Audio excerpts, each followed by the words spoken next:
Welcome back, Flipboard fam. This is your favorite coach, Coach Jeffrey, and I have another amazing guest here today. I have Mr. Mitch Rosenberg from KinderLab Robotics. Great to meet you. Great to meet you too. Thank you so much. It's been a pleasure so far. Yes, Mitch, can you give us a little bit of information? Tell us about yourself and how did you got into robotics and how does that work into a school setting? See, I got into robotics because I went to college for engineering. Gotcha. And I got to really love how you can use technology to do things that people need. Mm-hmm. I actually started out in large high-tech firms, and I found I didn't love the culture in those really large firms. Yeah. So I went to startups where people had really fresh ideas, sometimes ideas that were very possibly not possible. That's a strange sentence, but it's really true.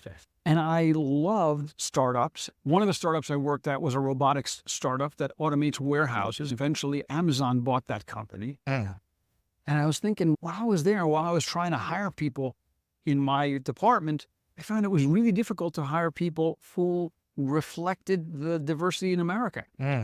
And it wasn't because we weren't interested in hiring them. Yeah. It was because you couldn't find people at the experience level in technology that we needed.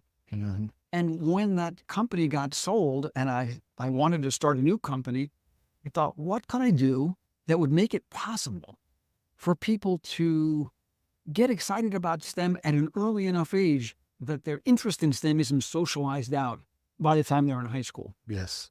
What if you didn't teach language until high school? Oh, we'd be in trouble. We'd be in trouble. Right. What people don't realize, it's true about STEM also. If you want to have universal language literacy, you start in pre-K or earlier. Why is it that we start STEM in middle school or high school and expect the same result? Exactly. That's impossible. So I socially met a woman who is a professor of early childhood education. She had been working all her life on how do kids actually learn STEM. And what she found was that the ideal time was before adolescence. And the reason is because kids are often socialized out of being interested in some things during adolescence as they're forming their identity. If they find that no one they know is in this field, then it's probably not for me. No one who looks like me is in this field, then it's not for me. There's a whole list of, it couldn't be for me. But that doesn't happen until adolescence. So if we can in fact get them to feel that they like STEM, that they have experience before adolescence, it's like inoculating them against those social messages. And then later in life, you can see more and more of them majoring in engineering so that people like me later in the future will be able to hire them. Right. That was our basic idea. And it's a lot of words, but I can summarize it in only 3, which is we really believe it's necessary to have universal STEM literacy. And the corollary of that is you gotta start young. And the corollary of that is you got to start age appropriate for young. Yes. So those 3 make sense. And my business partner had this idea for how to do it because STEM is actually very abstract. And coached by somebody who's been in education all this time, abstraction is something that develops over time in a child. Right. You don't find 4-year-olds, 5-year-olds, even 6-year-olds are great at abstract reasoning. So you have to start with something concrete. In fact, that's why young kids learn better with something in their hands and when they're moving their muscles somehow. She invented, her name is Professor Marina Bears, she's at Fawton College. She invented this robot, which is intended to be a blank slate for young kids.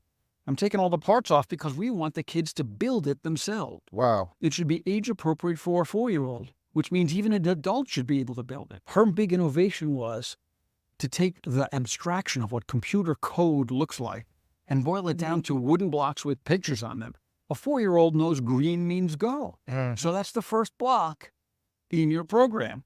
And then after that, you can just peg blocks together. Each block essentially corresponds to a line of code. And red means stop. And that's a program. That's a sequence of instructions that a 4-year-old can understand even if they can't read because there's little pictures. That's a way for them to start thinking about programming the way a sophisticated computer scientist would, but without the abstraction of computer code. Yeah. So our innovation is to take this abstract idea, make it concrete, and then give the student the power to build the robot that can do this code. Wow. And I would demo it for you, but it may take a while for me to set up. Yeah, maybe you'll come by. We'll come by the see booth that and then later. we'll see. But that's the how you basic guys did. idea, and that's the rationale behind the idea. Wow. And you asked who I am. I'm a high-tech guy. I have 2 master's degrees. One of them is in engineering from MIT, Yeah. and the other one's in business. Yeah. And my motivation is, as I said, from my life experience and trying to solve a societal problem that I discovered as a high-tech entrepreneur. Yes. That is amazing work. And I had some follow-up questions, but I'm just really amazed at how simple it is for computer programming. Like this right here, what benefits are y'all seeing when y'all give it to kids? First of all, the kids love it because it's super accessible. And the second reason they love it is especially young kids. Think about when you were really young. You're not in control of anything in your life. But the first time they peg together a code and they build the robot and run the code, a big light bulb goes off in their head. I can control something in this world with my ideas. Where else are they going to learn that at an early age? If all they get is that, I feel like we've done our job. Yes. Because ever after, they'll teach themselves. So that's the big benefit is the kids walk. In fact, Marina did a study on young girls when they went through this program in STEM versus other programs in STEM, and she found that 67% of them answered the question, would you consider being a scientist or an engineer? As I would consider that. And the differential with other programs or no programs in elementary school was immense. That's a huge benefit that I can see right away. We don't need the world to be full of engineers. Honestly, if you run an art gallery, you probably still have to write an Excel spreadsheet. Right. And you're probably going to have to write a little code. The issue with the water supply in Flint, Michigan, where they messed it up, if politicians had some STEM thinking in their backgrounds, maybe we would have fewer problems like that and many others that really root to STEM thinking. Yes. So we want more people to be able to think in STEM ways, not necessarily to have STEM careers, but to just be informed citizens in what they do every day. And become excellent problem solvers. That's exactly it, because in the end, it's all just problems, That's right? right. Mitch, you blew my mind with this, man. I wasn't expecting this, but thank you so much. This is pleasure amazing. entirely. I can go on all day. What is this thing right here? I'll show you that in a minute, but I want to show you one last thing. Okay. Because lots of adults, this iPhone is technology. Yeah. But the problem is kids look at this and they interpret that as, it tells me what I have to do to get what I want. We want them to look at technology and say, I can tell it what to do. I know that it's not controlling me. I'm controlling it. Yes. And the first step is to demystify what technology is. So we don't just let them build something. We show them what the stuff is. That's a microprocessor. I can't tell you how many 4-year-olds are thrilled to say, they go home and tell their parent, I saw the brain of a robot. Yeah. So demystifying technology so that it doesn't seem like it's magic. Yes. So it doesn't seem like it's inevitable. So that it seems like it's under human control. That's the other big thing that was an important part of our message. Yes. It's under human control. It's not autonomous. In fact, I'm going to get to the art in a minute. One thing that's new for us is my degrees in computer science from MIT, and lots of people majored in artificial intelligence back in the day. Now artificial intelligence is very fashionable. Yeah. The problem is people get the wrong idea of what it is because the name is a terrible name. Mm-hmm. Artificial intelligence makes it seem like it's you and me. But no machine is like you and me. All right. We have a free curriculum we're actually putting out for 4 to 11-year-olds. Oh, wow. Where they use this tool to get a sense of what does it mean to be artificially intelligent. Yeah. 0 screens, 0 keyboards, no IT support, nada. But we want the kids to understand that artificial intelligence is a name for a machine that emulates how a human thinks, but is not the same as a human thinking. It's not the same as a dog thinking. It's not the same as a bug thinking. Yes. And we want them to, in fact, learn that as well. So this is something. You're catching my eye. Yeah. What has this got to do with the robot? And here's what I got to tell you. I'm embarrassed to tell you that on the plane over late last night, after midnight, I was making this because we tried to tell our teachers and our kids, our students, never make a robot just to make a robot. Make it to be something.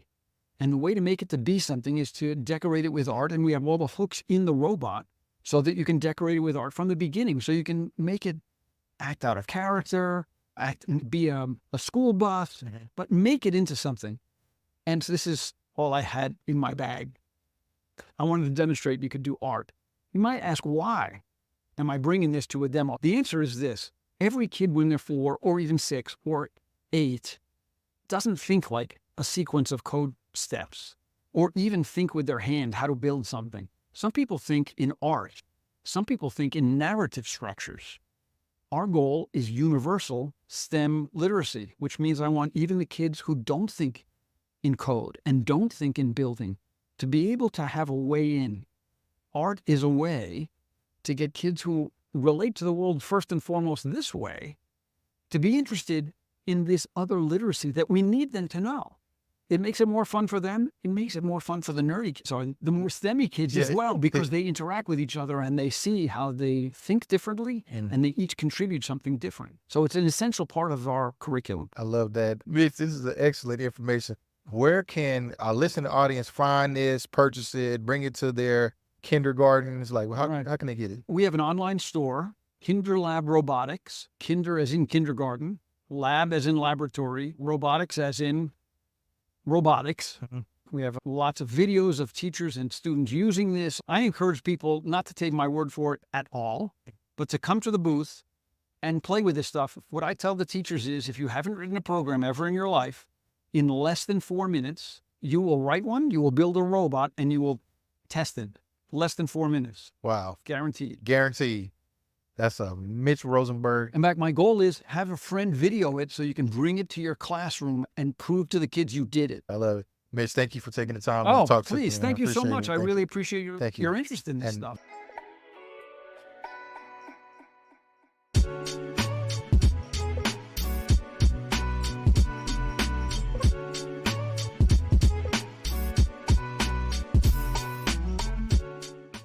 The education landscape will have unprecedented innovation and creativity.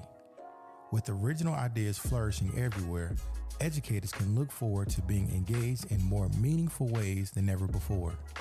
Thanks to authentic approaches that provide just the right dose of individuality and imagination. At the same time, ethical considerations will become increasingly more important. So you have my word that I will stay fresh, original, and authentic.